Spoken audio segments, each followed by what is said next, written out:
Salut, c'est Trado, je suis content de vous retrouver pour la mise à jour des zones d'accumulation rationnelle pour les métaux précieux. On va commencer par les actualités et trois actualités aujourd'hui comme d'habitude. La première, très intéressante parce que vous allez le voir, ça prend tout son sens avec la deuxième actualité, mais la première est la suivante.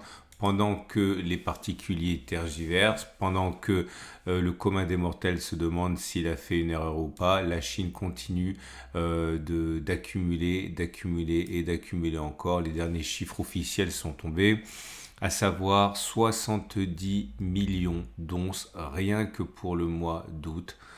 Vous en penserez ce que vous voudrez, mais je préfère être du côté de ce que font les banques centrales que du côté de ce qu'analysent les banques, hein. Et en l'occurrence ici, eh bien, c'est toujours la boulimie d'or.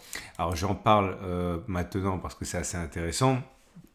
Alors, enquête à prendre avec des pincettes, mais quand même, c'est assez intéressant parce que un travail d'orfèvre, c'est le cas de le dire, a été réalisé pour tenter de savoir exactement où en étaient les réserves d'or de la Chine. Parce que bon, je l'ai dit tout à l'heure, ce sont des chiffres officiels, tout cela. Mais il y a quand même des hiatus, il y a quand même des, euh, des, des, des- des anomalies, on va dire, entre certaines données publiques qui ressortent et les chiffres officiels de la Chine. Et donc, Monsieur Yann, alors je ne vais pas prononcer son nom parce que je vais le prononcer mal, a mené une enquête donc, que je ne cautionne absolument pas, je n'ai pas le niveau, hein, je fais simplement que partager. Mais après avoir recoupé certaines informations, notamment celles du World Gold Council, dans le Conseil mondial de l'or, etc., d'avoir justement fait des produits en croix, etc., eh bien, il arrive au chiffre suivant. Là où la Banque centrale chinoise dit officiellement détenir actuellement 2000 tonnes d'or, eh bien on serait à minima à 5000 tonnes d'or. Bon, j'ai pas posé une opinion là-dessus, je suis complètement ignorant dans le domaine, mais je pense que la rumeur selon laquelle l'or détenu par la Chine serait beaucoup plus important que ce qui est officiellement dit, eh bien trouve une sorte d'écho à travers ça. J'invite à découvrir l'article, hein, c'est assez facile à comprendre et vous avez votre navigateur qui traduit en anglais, en français si vous ne parlez pas l'anglais. Troisième article que j'ai trouvé pour vous, alors j'en parle parce que malheureusement c'est un petit peu le mal-aimé, hein, de cette année, c'est le palladium qui a explosé à la hausse, qui s'effondre à la baisse depuis quelques mois. Et un article donc, qui vient ici remettre les choses clairement sous le feu des projecteurs, hein. C'est que le platine et le palladium, je reprends ces termes, sont des géants sous-estimés, que ce soit sur le plan industriel, mais aussi le plan bijoutier. Là, on pense au platine, hein, et l'auteur indique quand même qu'il y a une anomalie entre le prix du platine qui est actuellement bradé par rapport au prix de l'or, alors même que le platine est 15 à 20 fois plus rare que l'or.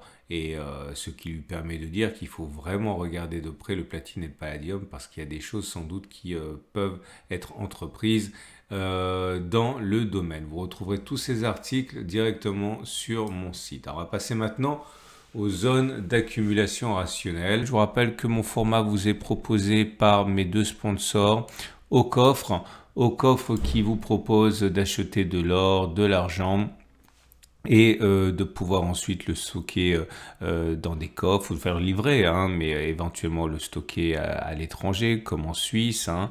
Et vous avez la possibilité encore une fois, hein, d'interagir directement avec d'autres acheteurs via cette plateforme, vous permettant donc d'acheter, de vendre directement avec d'autres investisseurs. Et mon autre sponsor que vous connaissez également, Veracash qui vous permet d'acheter de l'or, de l'argent et d'y adosser une carte Mastercard, tout ce qu'il y a de plus classique. Donc si l'or voit son cours monter, eh bien tout simplement vous pouvez dépenser plus. C'est très pratique, c'est très novateur, j'en ai une. Bref, vous avez des liens en dessous de la vidéo pour découvrir ce que vous propose au coffre et Veracash. On passe à l'analyse des zones d'accumulation rationnelle. Je vous avais expliqué dans ma dernière vidéo que j'étais un petit peu en peine pour anticiper les zones d'accumulation rationnelle nouvelles. La précédente que j'avais mentionnée était facile, hein, c'était là, c'était 17,46, 17,33, donc on a bien rebondi dessus, c'est classique. Je disais dans la précédente vidéo que je traçais une zone provisoire ici à 17,90, 17,60. Je vais la laisser là, elle ne me déplaît pas. Donc voilà, les incursions préférablement en bas de la zone des 17,90, 17,60 seraient zones d'accumulation rationnelle, tout comme un retour éventuel sur les 17,46, 17,33. Tendance de fond haussière, tendance de long terme haussière, bougie Aiki neutre, puisque vous pouvez le voir. Bon, c'est pas mauvais, hein, mais c'est pas les grandes bougies vertes comme ça qu'on avait préalablement, des grandes bougies vertes sans mèche basse. Là, c'est une bougie verte haussière naissante, on va dire.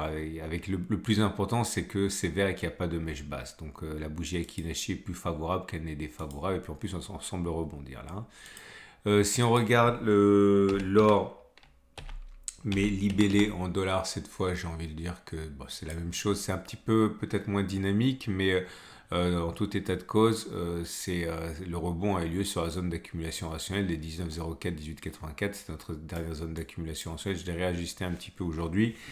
Je ne vois pas de zone d'accumulation rationnelle avant un retour, hein. Sur les 19,04, 18,84, c'est moins tonique, hein, que sur l'or libellé en euros. Néanmoins, la tendance de long terme est haussière. La tendance de fond est neutre parce qu'on est bien avec une M50 qui monte, mais en dessous, hein. Les bougies Akinashi, là aussi, montrent qu'il y a une amélioration par rapport à ce qui se passait avant, puisque ce n'est pas des grandes bougies rouges sans mèche haute. C'est une bougie rouge avec mèche haute et mèche basse, donc c'est toujours plutôt négatif, mais il y a du mieux.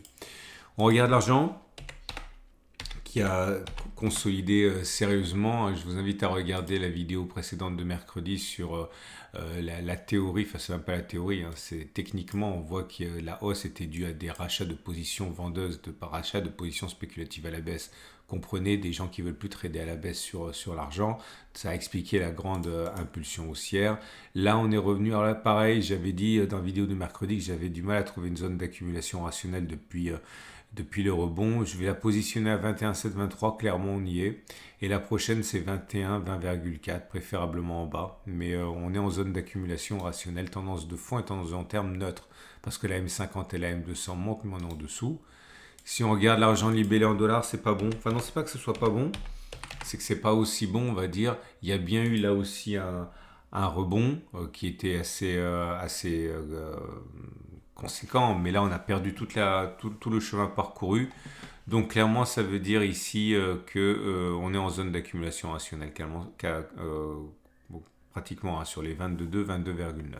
Et voilà maintenant les platinoïdes qui sont dans une situation, si on regarde le palladium, qui n'est pas très réjouissante, on va dire, puisque comme vous pouvez le constater, on n'arrive pas à décoller, on est toujours ancré sur la zone de support, qui est également zone d'accumulation rationnelle, hein, c'est le côté positif. Si on croit au palladium à moyen terme, eh bien on est vraiment sur des zones bénies, hein, bénites. Et vous avez donc une tendance de long terme, une tendance de fond qui sont baissières, par contre en dessous de la M200 et de la M50. On a également des bougies Ekinashi qui ne sont pas haussières, hein, c'est pas la peine non plus de travestir la réalité, hein. Vous avez ces bougies qui sont courtes, mèche haute, mèche basse, donc ça reste quand même plutôt neutre. Mais on est sur zone d'accumulation rationnelle sur les 11,48, 11,00. Et c'est pareil pour le palladium libellé en dollars. Vous avez une pesanteur que l'on ne retrouve pas ailleurs. Là aussi, hein, si vous croyez au potentiel du palladium, vous êtes sur des zones extrêmement intéressantes pour le long terme. Zone d'accumulation rationnelle, donc actuellement 12,50, 12,10. On finit avec le platine qui par contre bénéficie de sa proximité avec l'or, hein, puisque le platine lui a explosé, mais comme pour l'or ça a régressé derrière. On avait une zone d'accumulation rationnelle que je venais juste de tracer, le support joint avec 877, 857, qui a fait l'objet d'une accumulation. On peut l'enlever, il n'a pas tenu. Le prochain, il est à 802, 828, retour à la case départ, clairement pour le platinum, si on veut accumuler sur la prochaine zone d'accumulation rationnelle. Tendance de long terme baissière, tendance de fond baissière également, plutôt neutre puisque la M50 monte. Et on termine avec le platine mais libellé en dollars. pour un constat similaire. Ça s'est retombé violemment. On est revenu sur la zone d'accumulation rationnelle des 880-906 dollars. On est sur zone d'accumulation rationnelle. Voilà ce qu'on pouvait dire pour le tour d'horizon. Je vous rappelle trois choses. Un, c'est mis à jour 2 fois par semaine. Donc n'oubliez pas de vous abonner à ma chaîne YouTube pour ne pas louper les mises à jour et les actualités. Deuxième chose, si vous avez aimé, eh bien tout simplement vous pouvez liker et lire les articles que j'ai mentionnés. Ils sont tous regroupés sur mon site pour une lecture facile. Et enfin, 3, je vous rappelle que mon partenaire c'est Ocoffre et Veracash et si vous voulez découvrir leurs produits, n'hésitez pas à cliquer sur les liens en dessous de la vidéo. Ce sont des sponsors, donc naturellement, si vous montrez de l'intérêt pour les produits qu'ils proposent, c'est bon pour moi, je ne vous le cacherai pas. Je vous souhaite une excellente journée et je vous dis à mercredi pour la mise à jour.